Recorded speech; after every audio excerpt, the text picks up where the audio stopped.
আসসালামু আলাইকুম।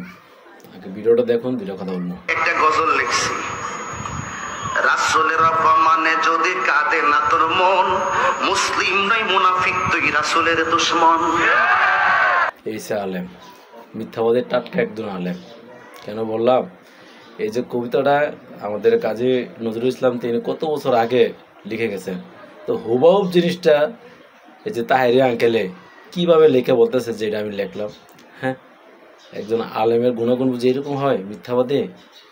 সুতরাং অন্ধভক্ত অন্ধবিশ্বাসী ঠিক না, ঠিক আছে? যারা তাহিরের পক্ষ নিয়ে যে তাহিরে আহমদুল্লাহ হুজুরকে কমেন্টস করছে, গালাগালি উগ্রত কত কিছু। আচ্ছা, আহমদুল্লাহ হুজুরে সে ভুল করতে পারে, স্বাভাবিক। ভুল করলে সে ভুল স্বীকার করবে, আর যে ব্যক্তি ভুল স্বীকার করবেন তার সম্মান আল্লাহ তাআলা বাড়িয়ে দিবেন।